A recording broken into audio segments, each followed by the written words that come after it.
Hello friends, আমি ঝুমা তোমাদের প্রিয় আর্ট ফ্রেন্ড চলে এসেছি এটিএন বাংলার নিয়মিত আয়োজন আর্ট অ্যান্ড ক্রাফটের আজকের পর্বে।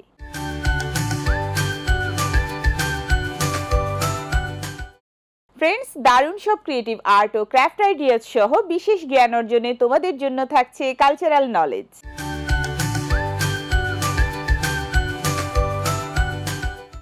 ফ্রেন্ডস, আজ আমাদের আর্ট অ্যান্ড ক্রাফট সেটে আমার সাথে আছে দুজন ছোট্ট বন্ধু তেহজিব এবং গুনগুন। হ্যালো।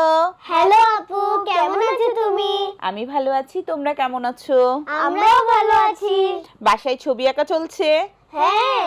ক্রাফটিং করা? হ্যাঁ। চলো তবে আমরা অনুষ্ঠান শুরু করি। ওকে আপু।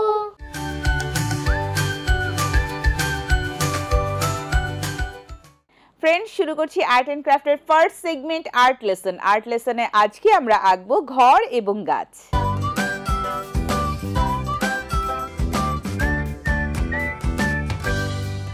আজকে আমরা ঘর এবং গাছ আঁকবো, যে জিনিসটা আমাদের ছবি আঁকায় খুব জরুরি, তাই না? যে কোনো একটা গ্রামের দৃশ্য যদি আমরা আঁকতে যাই, একদম ম্যান্ডেটরি যে জিনিস লাগে আমাদের সেটা হচ্ছে ঘর আর গাছ, এবং কি নদীও দিতে হবে। হ্যাঁ, আমরা এখানে একটা ঘর এঁকে নিচ্ছি। একদম হালকা করে আমরা এঁকে নিব, কারণ এটা আমরা ওয়াটার কালার দিয়ে রং করব, তাই এটা একদম হালকা করে এঁকে নিব।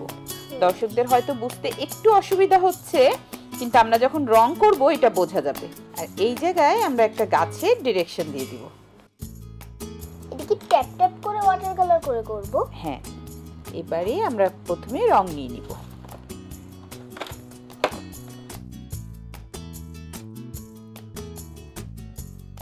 আমরা ঘর গাছ রং করার জন্য হালকা হলুদ, গাঢ় হলুদ, বাদামি, সবুজের দুটো গ্রেড, লাল, কমলা, নীল এবং কালো রং নিয়ে নিলাম।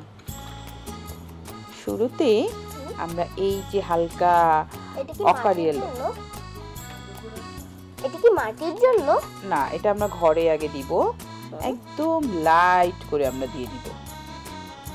ঘরের উপর সাইডটা একটু লাইট হয়। হ্যাঁ, এতটুকু দিয়েই আমরা এটাকে আর দিব না, আমরা এটাকে পানি দিয়ে মিশিয়ে দিব। গুনগুন, তুমি কি জানো ঘর আমাদের আশ্রয় দেয় এবং গাছ আমাদের অক্সিজেন দেয়? হ্যাঁ, গাছ এবং কি অনেক কিছু দেয়। হ্যাঁ, ফল দেয়, ফল দেয়। আবার গাছকে তিন ভাগে ভাগ করা যায়, যেমন বিরুৎ, গুল্ম, বৃক্ষ। হ্যাঁ, বিরুৎের কাণ্ড সাধারণত চিকন ও সবুজ বর্ণের হয় এবং আকারেও ছোট। এই কমলার সাথে আমরা সামান্য পরিমাণ কালো মেশাবো, তখন এটা এই যে অকারিয়েলো একটা রং হবে। এটা আমরা এই জায়গাগুলোতে দিব, কিন্তু খুবই অল্প পরিমাণে। আর গুল্ম বিরুদের তুলনায় বড়। হ্যাঁ, আর ওর মূল বা শিকড় মাটির বেশি গভীরে যায় না। আর বৃক্ষ তো অনেক বড় হয়। বৃক্ষের কাণ্ড অনেক মোটা হয় এবং শক্ত হয়। হ্যাঁ, আর ওদের মূল বা শিকড় অনেক মাটির গভীরে যায়। হ্যাঁ, আমরা ঘরের নিচের অংশটা রং করে নিচ্ছি। উদ্ভিদের প্রধান অংশ কয়টি এটা কি জানো তুমি? জানি না তো। উদ্ভিদের প্রধান অংশ তিনটি, যেমন মূল, কাণ্ড, পাতা। হ্যাঁ, মূল, কাণ্ড, পাতা আমি এটা জানি, কিন্তু তখন মনে পড়ছিল না। এবারে এই অংশটাও আমরা পানি দিয়ে টেনে নিব। আমরা কিসের ঘর তৈরি করছি বলো তো? আমরা ঝোপের কাঠের কুড়ে ঘর তৈরি করছি, তাই না? কুড়ে।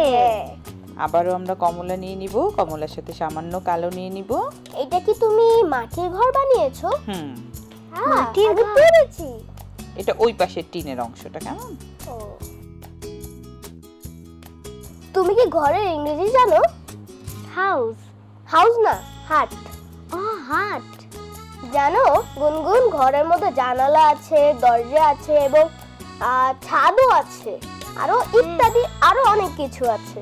এবারে আমরা গাঢ় বাদামিটা নিয়ে নিচ্ছি গাছের রং করার জন্য।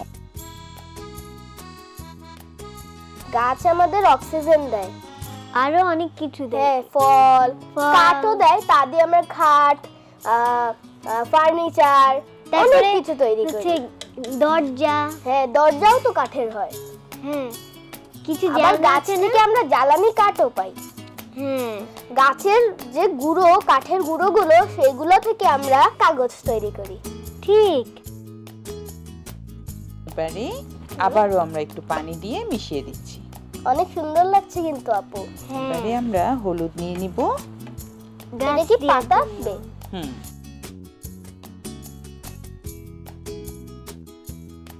আপু আমি ঘর নিয়ে একটি কবিতা পারি, আবার গাছ নিয়েও একটি কবিতা পারি। কোনটা আগে বলবো? দুটোই শুনবো আমরা। আচ্ছা। তাল গাছ, লিখেছেন রবীন্দ্রনাথ ঠাকুর।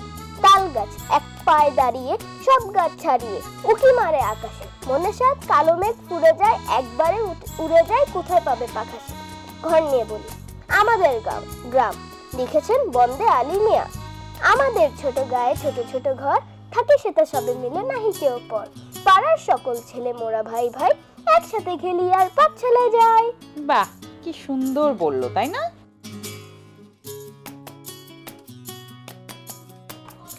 আমরা এবারে মাটিতে একটু রং দিয়ে নিলাম। আমাদের বেঁচে যাওয়া রংগুলো আমরা মাটিতে দিতে পারি। মাটির রংটা হালকা একটু মাটি কালার হয় আর একটু সবুজ কালার হয়। জানো তো এই যে আমরা যখন গ্রামের বাড়ি যেতাম, আমি জুতা খুলে কত দৌড়াইতাম। হ্যাঁ, অনেক মজা হয় গ্রামের বাড়িতে, বিশেষ করে নানু বাড়িতে খুব মজা হয়। আমার গ্রামের বাড়ি খুলনা, তাতে অনেক মজা হয়।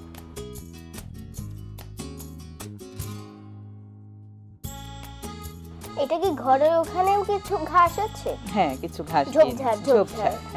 আপু তোমার আর্টটা কিন্তু অনেক সুন্দর লাগছে, বাড়িটা বিশেষ করে। বাড়িটা তো একদম রিয়েলিস্টিক লাগছে। হ্যাঁ। এবারে আমরা বাড়ির মধ্যে আরেকটু কাজ করব। সাবধানে দিতে হবে এটা। হ্যাঁ, আমরা দরজায় কালার দেওয়ার পরে জানালায় কালার দিচ্ছি। জানো আপু, আমি গ্রামের বাড়ি আঁকতে পারি। বাহ। হ্যাঁ, আমিও আঁকতে পারি, তাও ওয়াটার কালার দিয়ে, পেন্সিল কালার দিয়ে, পোস্টার কালার দিয়ে, পেস্টেল কালার দিয়ে। এরকম বেড়া থাকে না? হ্যাঁ হ্যাঁ, এই টেক্সচার গুলো আমরা দিয়ে নিচ্ছি। এবারে আমরা একটু হলদে বাদামি রং নিব। রং নিয়ে এইটার মধ্যেও একটু এরকম হালকা টেক্সচার দিয়ে নেব।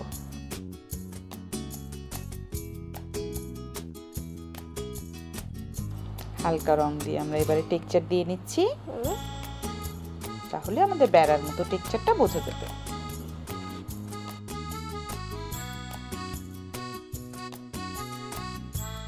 এবারে আমরা একদম গাঢ় সবুজ নিব। সবুজের সাথে যখন আমরা নীল মিশাবো তখন এটা কি হবে? গাঢ় সবুজ হয়ে যাবে, সি গ্রিন। এটা নিয়ে গাছের উপর দিয়ে দিচ্ছি, মানে কোথাও কোথাও গাঢ় যে পাতাগুলো সেগুলো আমরা দিয়ে নিব। কোথাও কোথাও আমরা ঝোপঝাড়টাকে বাড়িয়ে দিচ্ছি। আপু, আমি একটা ছড়া পারি, জানো? বলবো? বলো তো। ওই দেখা যায় তাল গাছ, ওই আমাদের গা, ওইখানেতে বাস করে কানা বগিচ্ছা। ও বগি তুই খাস কি? পান্তা ভাত চাস কি? পান্তা আমি খাই না, পুঁটি মাছ পাই না, একটা যদি পাই অমনে ধরে গাপুস গুপুস খাই। খুব সুন্দর হয়েছে। এবারে আমরা আবারও একটু খয়েরি নিয়ে নিব।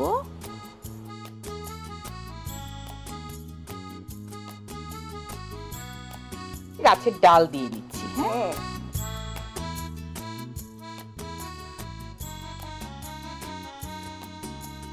ওয়াও আপু, এটা তো অনেক সুন্দর হচ্ছে।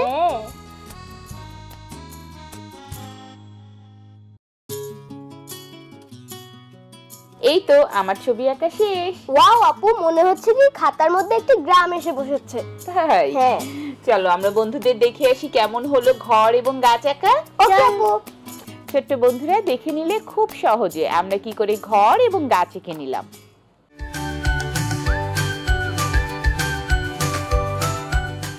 ফ্রেন্ডস, আর্ট এন্ড ক্রাফটের সেকেন্ড সেগমেন্ট ক্রিয়েট ফর ফানে আজকে আমরা তৈরি করব বোতল দিয়ে বক্স।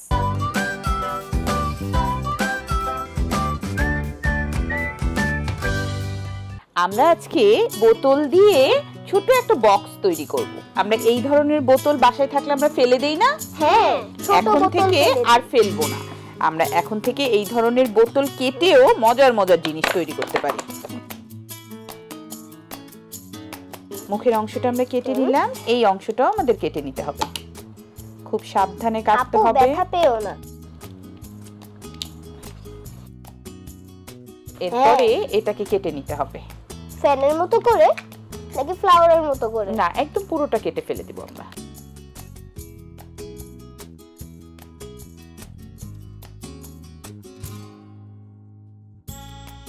আমরা এরকম করে দুটো বোতলের মুখের অংশ কেটে নিব। মনে হচ্ছে কি কাচের জিনিস। হ্যাঁ, এরপরে এই জায়গাটাতে আমরা গ্লু লাগিয়ে নিব। এই গ্লুটা অনেক গরম। হ্যাঁ, দেখো। ওয়াও। এরপরে আমরা এই অংশগুলোতে রিবন পেঁচিয়ে নিব। ওই যে কাগজের মতো, সুতার মতো।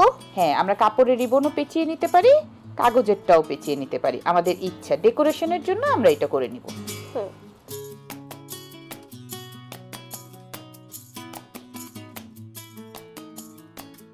আপু, আমরা কি এটা ফিতে দিয়েও করে নিতে পারি? হ্যাঁ, কাপড়ের ফিতা দিয়েও আমরা এটা করে নিতে পারি।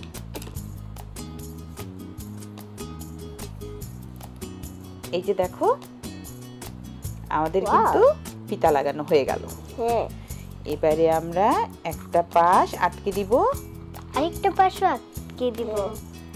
আরেকটা পাশ আমরা আটকাবো, কিন্তু আমরা তো এই ভেতরে কিছু রাখতে পারবো। হ্যাঁ, তাই না?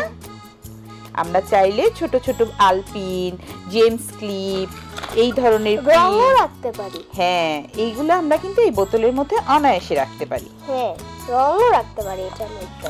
রেখে এটাকে আমরা আটকে দিব। আচ্ছা আপু, আমাদের বক্স বানানো কি শেষ? না, এই যে দেখো, সুন্দর একটা বক্স তৈরি হয়ে গেল। এবারে আমরা যেটা করব, বক্সটা তো আমাদের ধরতে হবে, তাই না? ও, বুঝেছি, এটা ঝুলানোর মতো। হ্যাঁ, বক্সে এটা থাকবে, সেটা এরকম বাস্কেটের মতো হবে। হ্যাঁ, এটাকে একটু সময় লাগবে এটা লাগতে, কারণ একটু যেহেতু এটা রাউন্ড শেপ, একটু ধরে রাখতে হবে। এটা আমরা চাইলে ঝুলিয়ে রাখতে পারবো এরকম বাস্কেটের মতো। হ্যাঁ, এরপর আমরা এই জায়গাটা দেখার সৌন্দর্যের জন্য একটু পমপম ব্যবহার করতে পারি। তাহলে তো আরো কিউট লাগবে, মনে হবে কি বক্সটি হেডফোনে গান শুনছে। পমপম দিলে আরো কিউট লাগবে। হ্যাঁ, আমরা এখানে কিছু পমপম লাগিয়ে নিচ্ছি হ্যান্ডেলের মধ্যে। হ্যাঁ, চাইলে আমরা এখানেও লাগাতে পারি। এটা একটা নাক, কিউট লাগছে। এটাও আরেকটা নাক, দুটো নাক এখানে। দেখো, সুন্দর কিউট একটি, অনেক কিউট লাগছে। এটাকে কি হলো? বক্স হয়ে গেল। আমরা বক্সটা এই নিচের দিক দিয়ে খুলবো, আমাদের বক্স থেকে যা আছে সেগুলো বের করব, এবং আবার যখন আমাদের প্রয়োজন শেষ হয়ে যাবে আমরা আবার এটার মধ্যে ঢুকিয়ে রাখবো। আমরা কি উপর দিয়েও খোলা যাবে, আবার নিচের উপরে যেহেতু আমরা হ্যান্ডেল দিয়েছি, তাই আমরা নিচের দিকটা যদি ব্যবহার করি তখন আমাদের বক্সটা অনেক দিন পর্যন্ত টেকসই হবে। হ্যাঁ, ছোট্ট বন্ধুরা, দেখে নিলে খুব সহজে বোতলের মাথার অংশ দিয়ে আমরা কি করে বক্স তৈরি করে নিলাম।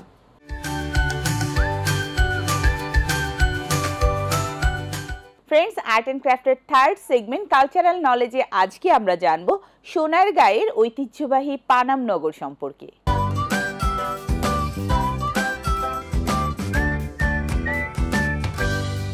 আচ্ছা, তোমরা কি পানাম নগর চেনো? হ্যাঁ, আমি ঈদের সময় ওখানে গিয়েছিলাম, অনেক পুরানো পুরানো বাড়ি। হ্যাঁ, ওটা সোনারগাঁও, নারায়ণগঞ্জে অবস্থিত। হ্যাঁ, চলো আমরা পানাম নগর সম্পর্কে আর অনেক কিছু জেনে আসি। ওকে ওকে।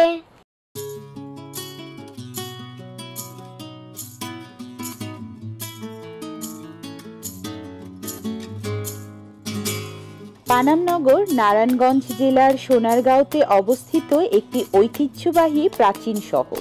বড়নগর, খাসনগর, পানাম নগর, প্রাচীন সোনারগাঁর এই তিন নগরের মধ্যে পানাম ছিল সবচেয়ে আকর্ষণীয়। এখানে কয়েক শতাব্দী পুরনো অনেক ভবন রয়েছে, যা বাংলার 12 ভূঁইয়াদের ইতিহাসের সাথে সম্পর্কিত। সোনারগাঁর 10 বর্গ কিলোমিটার এলাকা জুড়ে এই নগরী গড়ে ওঠে। সোনারগাঁ লোক ও কারুশিল্প জাদুঘর থেকে উত্তর দিকে হাঁটা পথেই পৌঁছানো যায় অর্ধচন্দ্রাকৃতি পানাম পুলে। পুলটির দৈর্ঘ্য ছিল 72 ফুট আর প্রস্থ ছিল 15.5 ফুট। মাঝখানটা ছিল উঁচু। এই পুল পেরিয়েই পানাম নগর এবং নগরী চিরে চলে যাওয়া পানাম সড়ক। আর সড়কের দুপাশে সারি সারি আবাসিক একতলা ও দ্বিতল বাড়িতে ভরপুর পানাম নগর। 15 শতকে ঈশা খাঁ বাংলার প্রথম রাজধানী স্থাপন করেছিলেন সোনারগাঁওয়ে। পূর্বে মেঘনা আর পশ্চিমে শীতলক্ষ্যা নদীপথে বিলেত থেকে আসত বিলাতি থান কাপড়, দেশ থেকে যেত মসলিন। শীতলক্ষ্যা আর মেঘনার ঘাটে প্রতিদিন ভিড়ত পালতোলা নৌকা। প্রায় ওই সময়ই ইস্ট ইন্ডিয়া কোম্পানির বাণিজ্যিক কার্যক্রম ও চিরস্থায়ী বন্দোবস্তের ফলে ইউরোপীয় অনুপ্রেরণায় নতুন ঔপনিবেশিক স্থাপত্য রীতিতে গড়ে ওঠে পানাম নগরী। পরবর্তীতে এই পোশাক বাণিজ্যের স্থান দখল করে নেয় নীল বাণিজ্য। ইংরেজরা এখানে বসিয়েছিলেন নীলের বাণিজ্য কেন্দ্র। ডব্লিউ হান্টার এর অভিমত হলেও সুলতানি আমলে পানাম ছিল সোনারগাঁর রাজধানী, কিন্তু পানামে সুলতানি আমলে তেমন কোনো স্থাপত্য নজরে পড়ে না, তাই এই দাবিটির সত্যতা ঠিক প্রমাণিত নয়। এক্ষেত্রে জেমস টেলর বলেছেন সোনারগাঁর প্রাচীন শহর ছিল পানাম। এই তত্ত্বটির সাথে বাস্তবের কোনো বিরোধ নেই। শহরটিতে ঔপনিবেশিক ধাঁচের দোতলা এবং একতলা বাড়ি রয়েছে প্রচুর, যার বেশিরভাগ বাড়ি 19 শতাব্দীর। মূলত পানাম ছিল বাংলার সে সময়কার ধনী ব্যবসায়ীদের বসতক্ষেত্র। ব্যবসায়ীদের ব্যবসা ছিল ঢাকা কলকাতা জুড়ে, তারাই গড়ে তোলেন এই নগর। 1611 খ্রিস্টাব্দে মোগলদের সোনারগাঁ অধিকারের পর সড়ক ও সেতু নির্মাণের ফলে রাজধানী শহরের সাথে পানাম এলাকার সরাসরি যোগাযোগ স্থাপিত হয়। পানাম পুল, দুলালপুর পুল ও পানামনগর সেতুর অবস্থান ও 3 দিকের খাল বেষ্টনী থেকে বোঝা যায় পানাম সোনারগাঁর একটি উপশহর ছিল। বাংলার স্বাধীন রাজা ঈশা খাঁ পদচারণা ছিল এই নগরীতে। সুলতানি আমল থেকে এখানে বিকশিত ছিল বাংলার সংস্কৃতি। পানামের টিকে থাকা বাড়িগুলোর মধ্যে 52টি বাড়ি উল্লেখযোগ্য। পানাম সড়কের উত্তর পাশে 31টি আর দক্ষিণ পাশে 21টি বাড়ি রয়েছে। বাড়িগুলোর অধিকাংশই আয়তকার। উত্তর দক্ষিণে বিস্তৃত, উচ্চতা 1 তলা থেকে 3 তলা। বাড়িগুলোর স্থাপত্যে ঔপনিবেশিকতা ছাড়াও মোঘল, গ্রিক এবং গান্ধারা স্থাপত্য রীতির সাথে স্থানীয় কারিগরদের শিল্পকুশলতার অপূর্ব সংমিশ্রণ দেখা যায়। প্রতিটি বাড়ি ব্যবহার উপযোগিতা, কারুকাজ, রঙের ব্যবহার এবং নির্মাণ কৌশলের দিক দিয়ে উদ্ভাবনী কুশলতায় ভরপুর। ইটের সঙ্গে ব্যবহার করা হয়েছে ঢালাই লোহার তৈরি ব্র্যাকেট, ভেন্টিলেটর আর জানালার গ্রিল। মেঝেতে রয়েছে লাল, সাদা, কালো মোজাইকের কারুকাজ। প্রায় প্রতিটি বাড়িতেই খিলান ও ছাদের মধ্যবর্তী স্থানে নীল ও সাদা ছাপ দেখা যায়। এছাড়া বাড়িগুলোতে নকশা ও কাস্ট আয়রনের কাজ নিখুঁত। কাস্ট আয়রনের এই কাজগুলো ইউরোপের কাজের সমতুল্য বলে বিশেষজ্ঞদের অভিমত। এর সাথে আছে সিরামিক টাইলসের রূপায়ণ। প্রতিটি বাড়ি অন্দরবাটি এবং বহির্বাটি এই 2 ভাগে বিভক্ত হয়েছে। বেশিরভাগ বাড়ির চারদিকের ঘেরাটোপের ভেতর আছে উন্মুক্ত উঠান। পানাম নগরীর পরিকল্পনাও নিখুঁত। নগরীর পানি সরবরাহের জন্য দুপাশে 2টি খাল ও 5টি পুকুর আছে। প্রায় প্রতিটি বাড়িতেই আছে কুয়া বা কূপ। নগরীকে জলাবদ্ধতা মুক্ত রাখতে করা হয়েছে খালের দিকে ঢালু। প্রতিটি বাড়ি পরস্পর থেকে সম্মানজনক দূরত্বে রয়েছে। নগরীর যাতায়াতের জন্য রয়েছে এর একমাত্র রাস্তা, যা এই নগরীর মাঝখান দিয়ে বয়ে গেছে এপাশ ওপাশ। নগরীর ভেতরে আবাসিক ভবন ছাড়াও আছে মসজিদ, মন্দির, গির্জা, মঠ, গোসলখানা, নাচঘর, পান্থশালা, চিত্রশালা, খাজাঞ্জিখানা, দরবার কক্ষ, গুপ্তপথ, বিচারালয়, পুরনো জাদুঘর। এছাড়া আছে 400 বছরের পুরনো টাকশাল বাড়ি। সোনারগাঁ লোকশিল্প জাদুঘর থেকে পশ্চিম দিকে রয়েছে গোয়ালদি হোসেন শাহী মসজিদ। এই মসজিদটি সুলতান আলাউদ্দিন হোসেন শাহীর শাসনামলে নির্মিত হয়। মোগরাপাড়া চৌরাস্তা দিয়ে একটু দক্ষিণ দিকে গেলে রয়েছে আরও কিছু ইমারত। 12 আউলিয়ার মাজার, হযরত শাহ ইব্রাহিম দানিশমন্দা ও তার বংশধরদের মাজার, দমদম গ্রামে অবস্থিত দমদম দুর্গ ইত্যাদি। এছাড়াও নগরীর আশেপাশে ছড়িয়ে আছে ঈশা খাঁ ও তার ছেলে মুসা খাঁর প্রমোদ ভবন, ফতেহ শাহের মসজিদ, সোনাকান্দা দুর্গ, পঞ্চপীরের মাজার, কদম রসুল, চিলেকোঠা সহ বহু পুরাতাত্ত্বিক গুরুত্বপূর্ণ স্থাপনা।